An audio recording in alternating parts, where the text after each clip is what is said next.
الصلاة والسلام على رسول الله. يا ربنا اغفر لنا ذنوبنا، لقد ظلمنا أنفسنا ولا غافر للذنوب إلا أنت، فنتوجه إليك ونستغفرك ونتوب إليك يا أرحم الراحمين.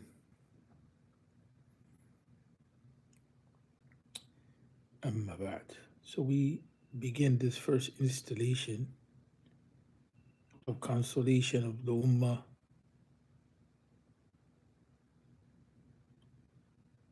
by way of clarification of the principle of ease.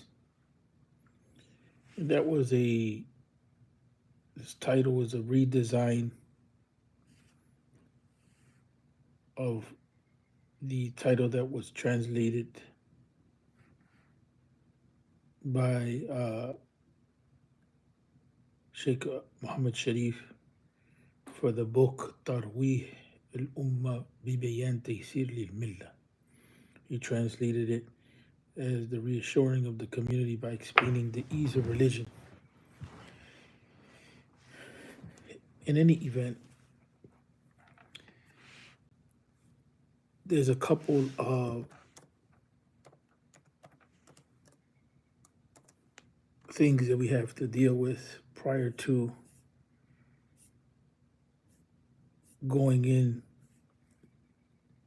to the text itself. First of all, this is a text which should be called a treatise.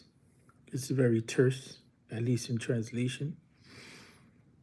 Very terse. And one of the deficiencies that we have, that we're struggling with, is that the Arabic is not available. The Arabic is not available. That was in part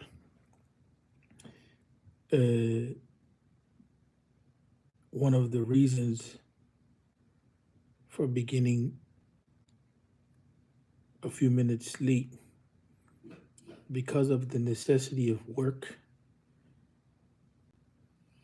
that is going into clarifying the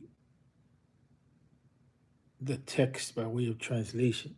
We're working with the translation, so some of the things that were being said, I was researching them, and I've been working on this for a little bit now,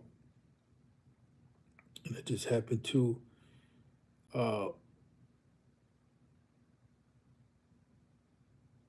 engage some other texts, alhamdulillah, this morning. There are some texts, many of them, alhamdulillah, are available that Sheikh Uthman Dan Fodi, Shehu, he refers to. And there's at times some which are not so easily available in this part of the world that with facility. The Arabic version of this text is available in West Africa, but in the US it's not so easily accessible. So that creates some deficiencies with regard to being able to map out exactly what's being said. With firmness and exactitude, and without having to rely on the translator. In this text, we're dealing with 7 issues overall, and I called them 7 pedagogical issues that necessitate clarity and dawah. That was my reorientation of them. 7 issues that are important issues in education that have to be clarified, especially when engaging da'wah. And da'wah here means educating people in the reality of the deen and building community. Translating the principles of the deen into practice, not at the level only of the individual, but at the level of the jama'ah, the group overall, not the Jama'ah in the sense of a specific group, but the Jama'ah in the sense of the collective overall, right? That's how I'm using the terminology that's important to think about. And the definition of da'wah here is rooted in the prophetic model that is not just calling to Tawheed, but is also building the people and looking at the reality of the collective allows us also to focus on the individual, allows us to focus also on the individual. Whereas we focus on the individual, we miss out thinking about the collective overall. So these 7 principles, excuse me,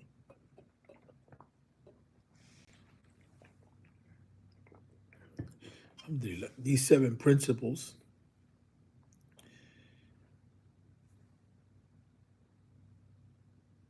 are dealing with 7 issues, 7 principles that we're going to encounter. They're dealing with 7 issues. Now, one of the things that I wanted to do was just to read through the text first and focus on the first issue thereafter. And then we will continue the series. So we begin, inshallah,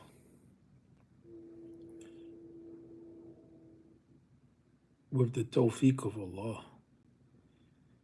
And we ask Allah to forgive us for our deep deficiencies. And we are thankful to be able to engage at this level. In this text, it begins with, all praises are due to Allah, the Lord of the worlds, and peace and blessings be upon Muhammad, the master of the messengers, and on his family and all his companions. To continue, this text is called the reassuring of the community by explaining the ease of the religion. And as we mentioned, we're just going to read through the text as it is, and we'll come back. I reorganized the text, and I called it 7 pedagogical issues that necessitate clarity in da'wah. 4 of those issues deal with matters of aqidah, and the rest deal with issues of fiqh. Both sections of knowledge, the aqidah piece and the fiqh piece, or what we believe in some points of how do we think about acting on the religion. Both are dealing with essential issues that we confront even to this day. Both are directed especially to those in leadership, but also to the general community. And how do we think about certain issues or questions in Aqidah, and how do we think about certain questions in the practice of the Deen? And it is done so, the approach of it, the text overall, or the treatise, is written in an educative or in a way that is focused on teaching us how to teach the religion. That's important to understand. Teaching us how to teach the religion.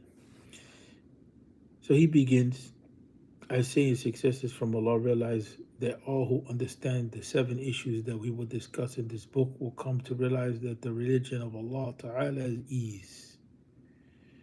As a result, his heart will be saved from constriction and what Allah Ta'ala has made wide or expansive for his servants. The first issue, if you were to ask what is belief, what is Iman, that is sufficient in applying to a person the judgment of being a Muslim in this world's life, the answer is the consensus Al-Ijma' of the Sunni scholars, may Allah be pleased with them, is unanimous regarding the belief which is sufficient in applying judgment in this world is verbal acknowledgement of the two testimonies of faith only. Now, mind you, this text, and this is part of the challenge, is that the translation needs to go through some editing. The translation needs to go through some editing, and that's why we're pausing at times. So sometimes I'll take the liberty to kind of fill in the gap. So those who are familiar with this text, be mindful of what's going on my part. Whoever verbally pronounces the two testimonies, Shahadatain, has secured for himself the judgment of Islam and the religion, as long as this belief does not appear from him by words, such as denying what is known that the Messenger of Allah came with out of necessity. And that basically means that which is known to all people. That doesn't need a lot of research to know that the Prophet ﷺ taught this. Or deeds such as making prostration to an idol, for example. This is what Abdul Salam ibn Ibrahim al-Lakhani said in his commentary on Jawharat al-Tawheed, and Sheikh al-Sanusi mentioned in his commentary upon al-Wusta. It is not permissible for us to have an evil opinion regarding beliefs of anyone, whether he be common or otherwise, except if there appears openly on the tongue an issue that indicates that he conceals in his heart something of corrupted beliefs. Then it becomes obligatory to be kind and tolerant in instructing him in the meanings which guide to what is possible. The second issue, if you were to say what is Tawheed, with which one cannot be redeemed in the hereafter except by means of it, the answer is, as Sheikh al-Sanusi has said in Nur al-Sa'adah, the commentary upon his text, al-Barahin. The establishment of Tawheed of our Master, the Majestic and Mighty, Allah subhanahu wa ta'ala, with every reasonable person is indisputable. However, this belief occurs when an additional deity is added. The negation of the deities that have been added to Allah is required. This is how the science of Tawheed came into being, so consider that. And the idea here is to clarify the oneness of Allah wa ta'ala. So when the idea of the oneness of Allah wa ta'ala is distorted and the idea of divinity is given to other than Allah, then we have to negate that which is associated with Allah. Al-Qadi Baqir ibn al-Arabi al-Maliki said in Siraj al-Muridin, here in the book it says Siraj al-Murid, but it should be Siraj al-Muridin, realized that the science of Tawheed has been elevated by some people beyond the rest of humanity to the extent that they have been driven away from it. However, there's nothing greater than the science of Tawheed in its rank, and there's nothing near in terms of ease. For Allah wa ta'ala, or Allah Ta'ala was content to make its attainment easy and drew it close to his service with regard to facility. He further commanded them to adhere to this science in a primordial judgment and decree by his words, worship Allah and do not associate any deity beside him. Thus, the true meaning of Tawheed is that you do not make any partners with Allah and that there is neither creator nor anything to be worshipped besides Allah. Some of the scholars have said that this science is a sea without a shore.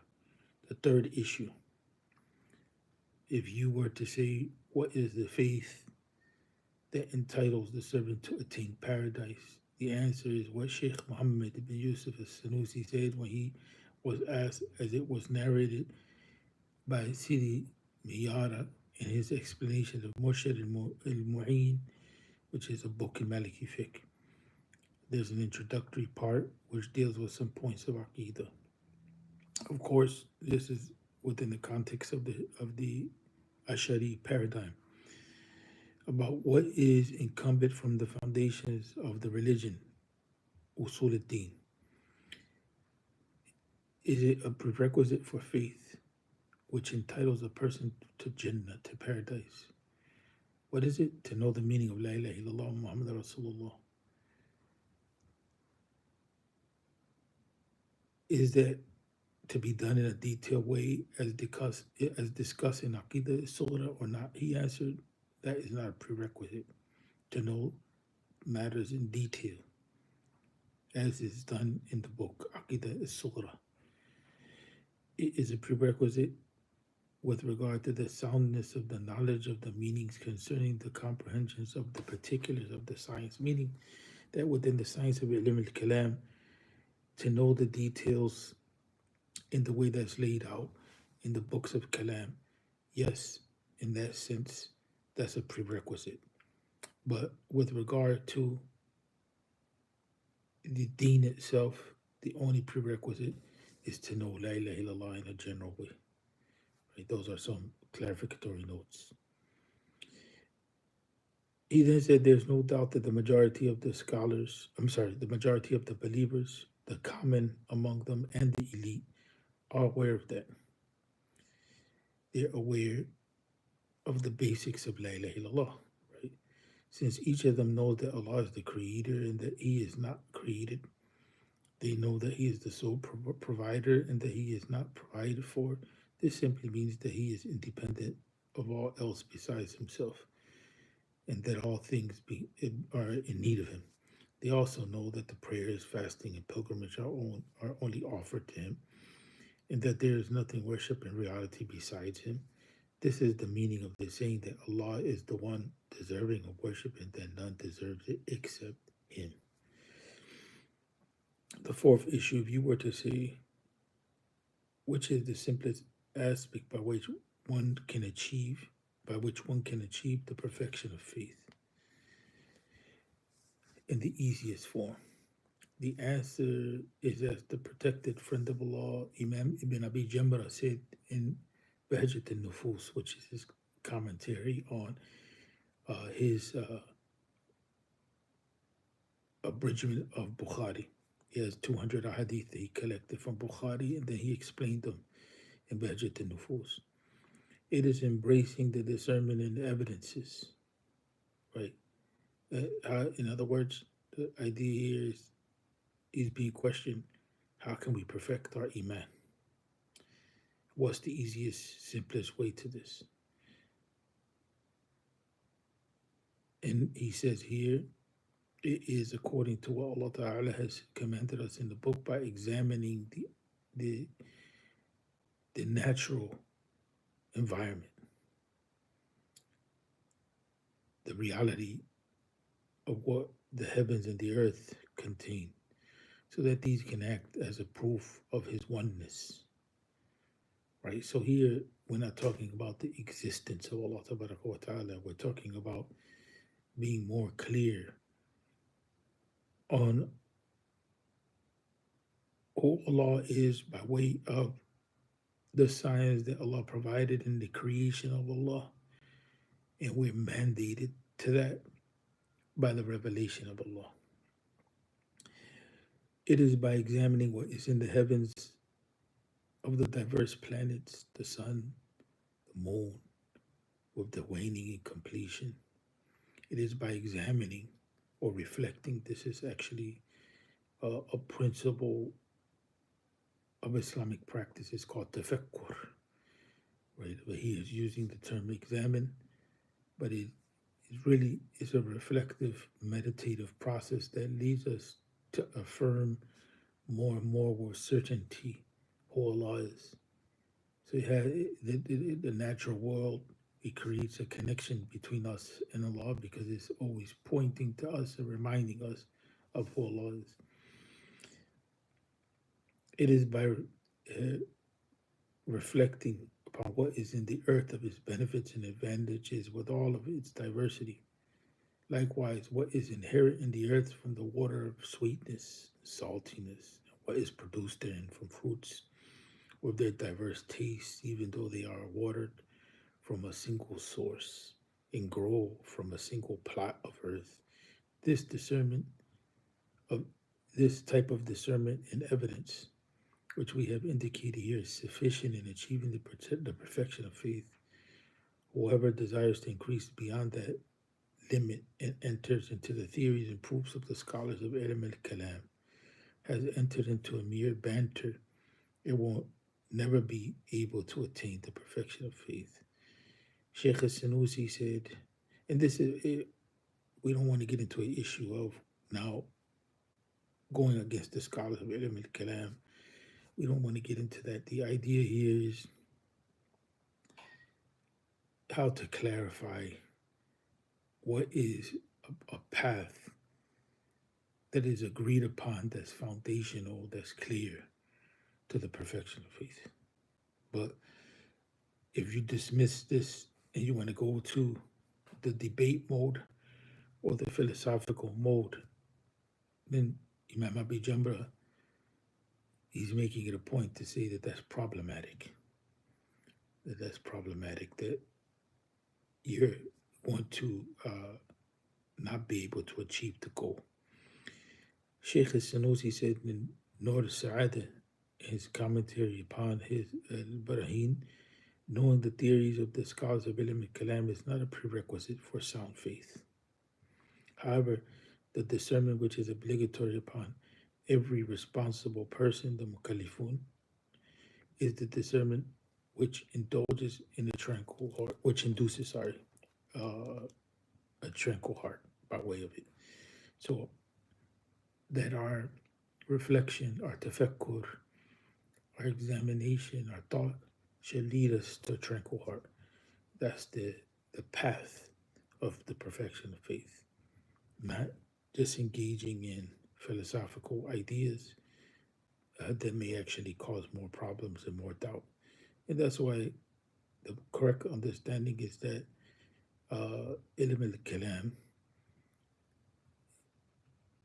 is a body of knowledge that scholars study, but when you start talking about outside of the scholarly circle, is only utilized to the extent that's going to remove doubt from the people.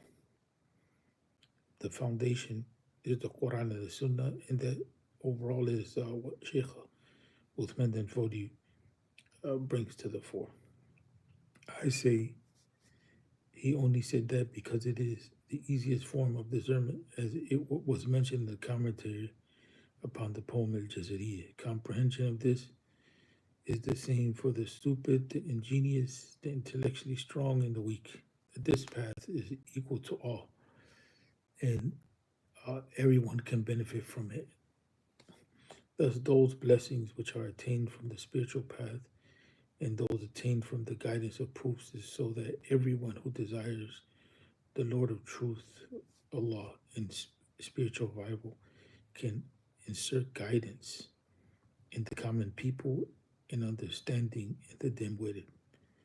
So here, Sheikh Abi Jamra, Sheikh Uthman bin Fodio following Sheikh Abi Jamra and Sheikh Sanusi in this fourth point is showing that there's a path to teach the people which will elevate them, and regardless of what their standing is intellectually, and benefit them. And it's a path which brings tranquility of the heart. It doesn't bring anxiety that at times comes from engaging in philosophical debate and working through rational proofs. That has its place and its time. And not everyone needs that approach. And we see that just in life. Not everyone is interested in details. But if you bring someone some nice flowers, or if you go to walk on the lake and you see a sunset and you reflect and you draw the attention to the beauty in that, it's easier to guide the people to Tawheed by that way than it is through detailed, tight, worked out arguments. That's not to say that they're not needed, but that's the reality of the situation, is that we have to know that these are tools. And when do we use this tool? When do we use that tool? When do we not use them? Is part of wisdom, knowing how to put things in their place. And it's definitely a point of scholarship. Not everyone is aware of how to deal with the people. So we read the part of the text. We read up to page 7 in the PDF, which puts us about halfway through the text. So let's go to the first issue, and then we will continue, inshallah, thereafter in another session. So the way that I outlined this is that the 4 issues that we covered are dealing with 4 questions. What's sufficient to be considered a Muslim? That's the first question that we're going to deal with in a very basic way. The second question, and we'll deal with it in another session, is what is essential to affirm Tawheed? What is essential to affirm in Tawheed to be safeguarded in the hereafter? Right. So the first question has to do is, what is necessitated for us to judge a person as a Muslim? The second question is, it goes a little deeper. What's necessary to be judged as a Muslim? You can take it in 2 ways. What's necessary to be judged as a Muslim in this world, but safeguarded also in the hereafter? Because you can be judged as a Muslim at face value in this world, and in your heart, you have issues. You don't really believe. So the 2 realities are being covered. Like, what do you need? What's needed to be judged as a Muslim in this world? And then in the second question, what's essential for a person to safeguard the hereafter with the law in the hereafter, right? And then the third question is, what does one need to know for their iman to be considered to be sound? Right? And that's dealt with in the third issue. And lastly, the 4th issue, I turned it into a question. What is the means to perfect iman? We read through all these 4 issues already, so these 4 questions are just a way to summarize each of the issues, right? So each of these questions, if we can answer it and we can summarize each issue, then that means that for this section that deals with Aqidah, we would have grasped the 4 of the 7 pedagogical issues that necessitate clarity in dawah. These things need clarity in dawah. What's sufficient to be considered a Muslim? What's sufficient as far as knowledge for a person to have salvation in the hereafter? What's sufficient for a person to have sound iman? What's sufficient for a person to perfect iman? That's another way of saying it. So, in the first issue,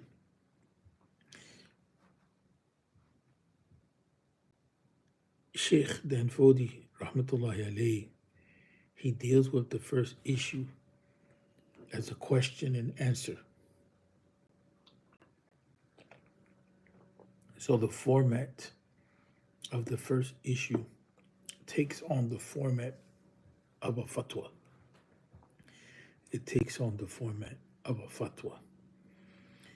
So it begins with if you were to ask, the first issue begins with, if you were to ask, what is the belief that is sufficient in applying the judgment of being a Muslim in this world to a person?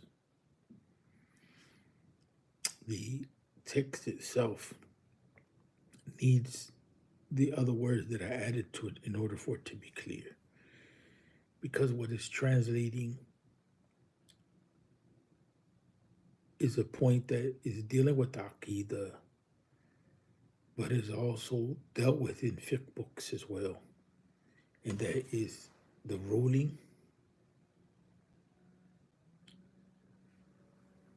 that governs whether we can call somebody a Muslim or not. What is that ruling? How is it fulfilled? How can we say this person is a Muslim? So the question comes up, what aspect of Iman has to be manifested that's sufficient at a basic level in order for us to call a person a Muslim?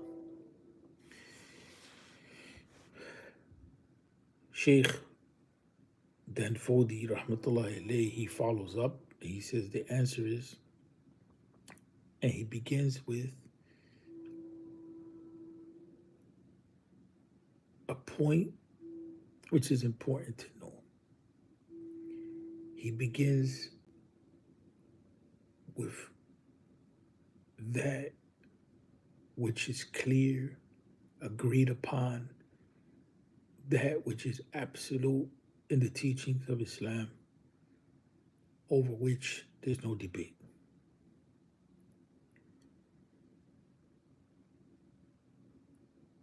And that is that the verbal testimony, the shahadatain, is sufficient to apply the judgment on a person that they're Muslim. The verbal testification of faith, the shahadatain.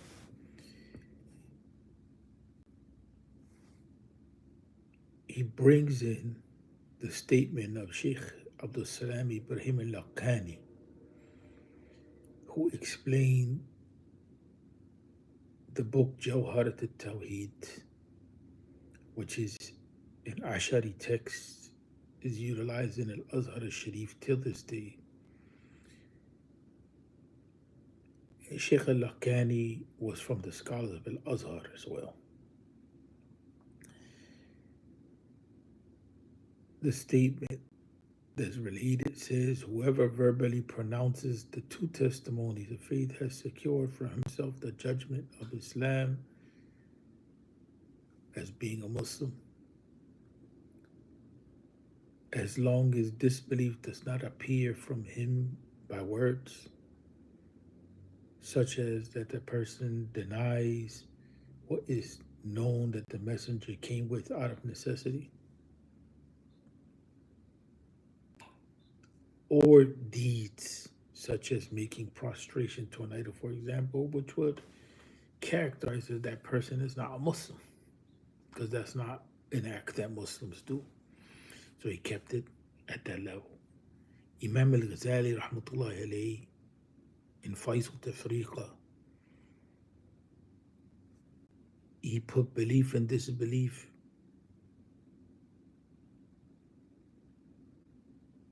as that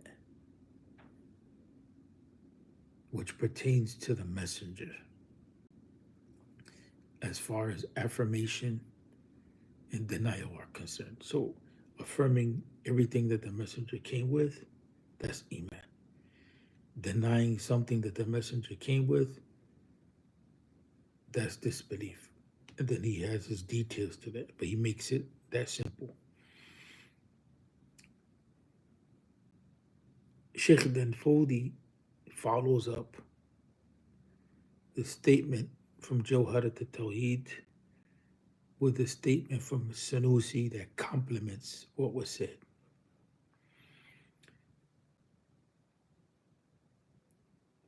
And he quotes Sheikh Sanusi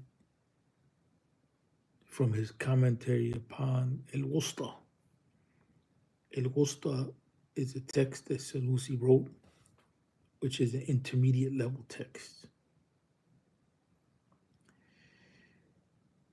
He says it is not permissible for us to have an evil opinion regarding the beliefs of anyone, whether he be common or otherwise, except if there appears openly on the tongue an issue that indicates that he conceals in his heart something of corrupted beliefs.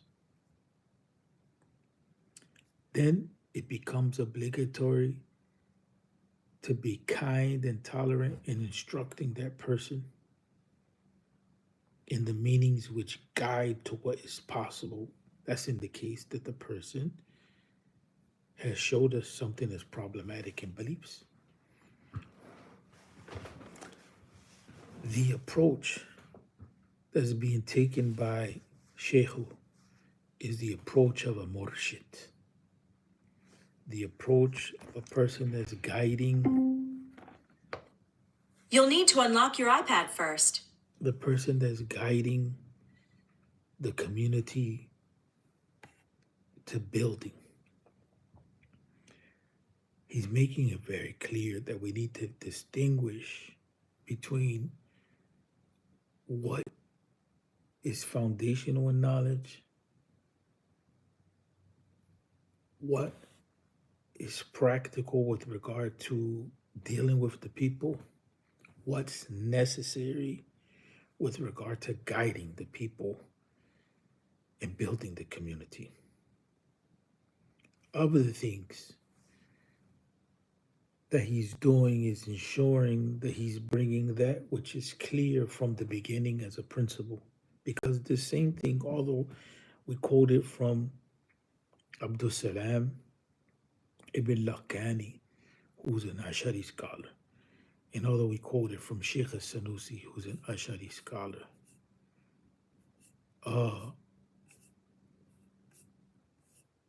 when we look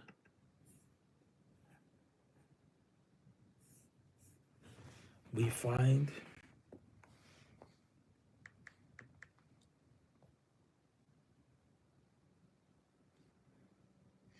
that even Imam Izzuddin Abdul Salam, Imam Izz al-Hanafi, who was a student of Ibn Taymiyyah, he discusses this issue. And he, in his position, aligns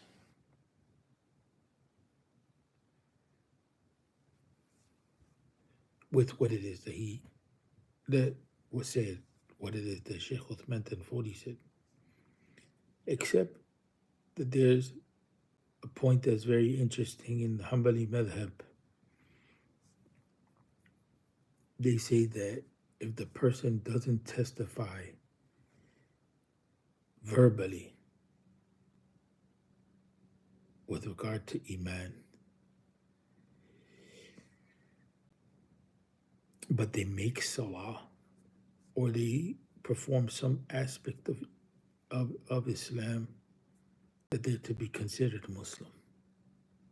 Now that is not a position that's taken by the majority, but there's a logic to that. The logic to that is that if the person has some idea of what they're doing in this salah, then they're going to give the testimony of faith in the salah. Shaykh al-Islam ibn Taymiyyah is said to have followed up with a similar position in Darud Bain al-Aql wa al-Naql, which is a massive text that he has, which is clarifying that there's no contradiction between reason and revelation.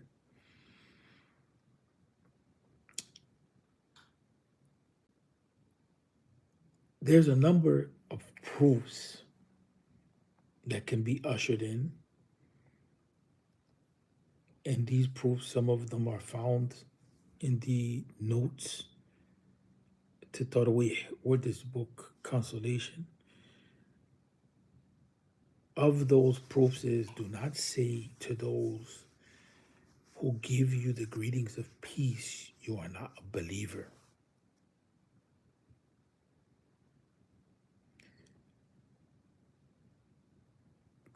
That is an important thing to consider.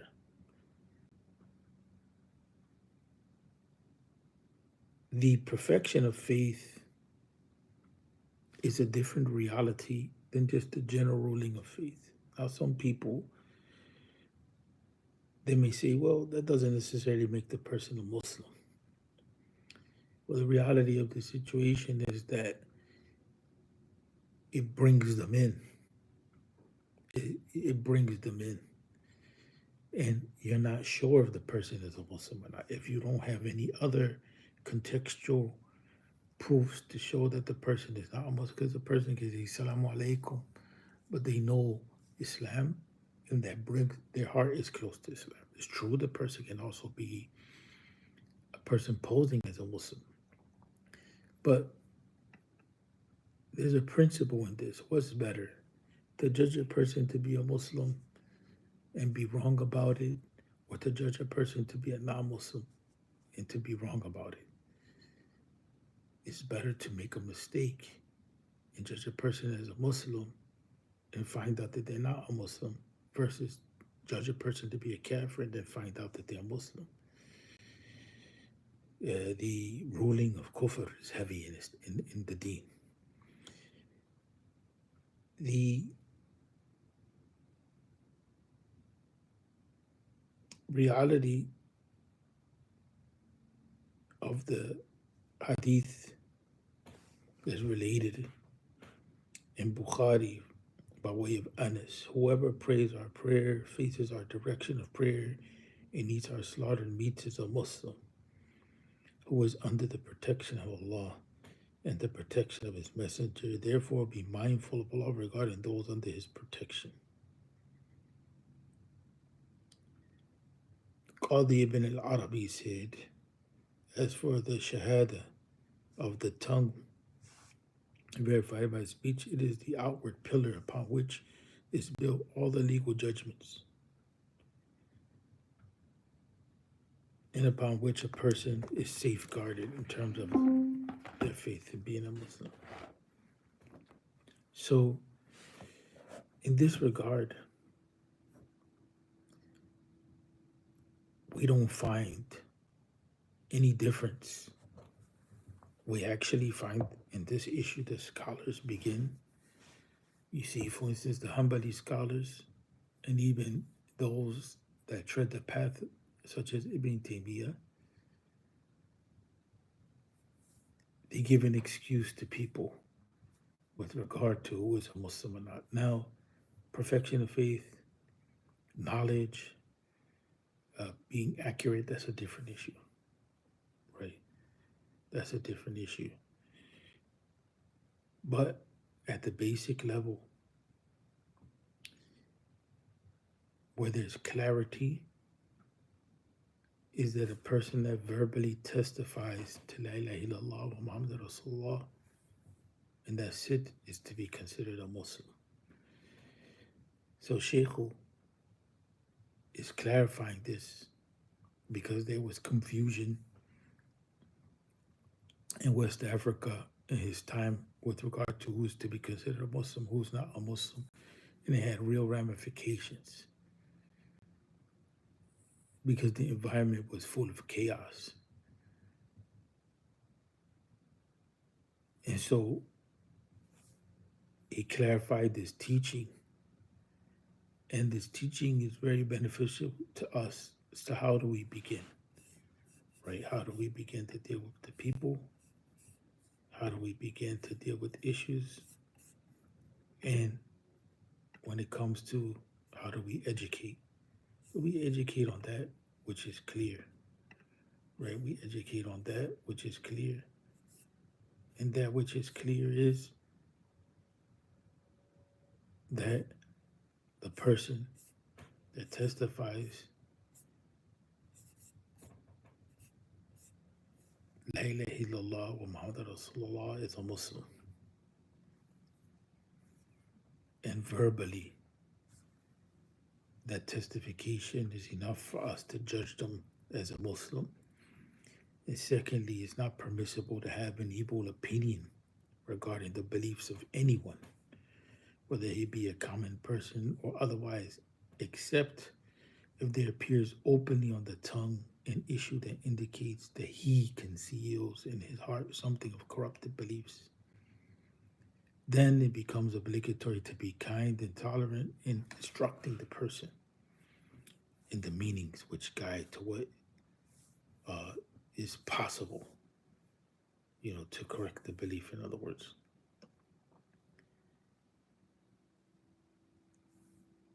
So with that, we end people in this. We get lessons that Sheikh Danfodi is not just concerned with teaching, but it's concerned with guiding the people. It's not just concerned with conveying information, but it's concerned with guiding the people. And in this issue, we find unanimity between what we call today the Salafi Dawah and the Ashari school. And a matter of fact, in this issue, when you push further, you find that the Salafis or the Salafi approach, they have some scholarship that's before them. If you consider the Hanbali madhab to be influential, which even says that if the person, you see them make salah and they never made testimony of faith, then consider the person a Muslim, because within the salah itself is the testimony of faith. Not everyone agreed with that, because that has its own issues, and that's understandable. Even Sheikh Ibn Jibreen took that opinion to some criticism, but it's a beginning point. It's a starting point. If we can just let the people be, then we can work with them. If we could create an environment which people feel comfortable, then it's easier to work with them. And this is why Sheikh Danfodi quotes from a Sanusi, it is obligatory to be kind and tolerant in instructing the person when we see that they need to be developed further. With that, we end.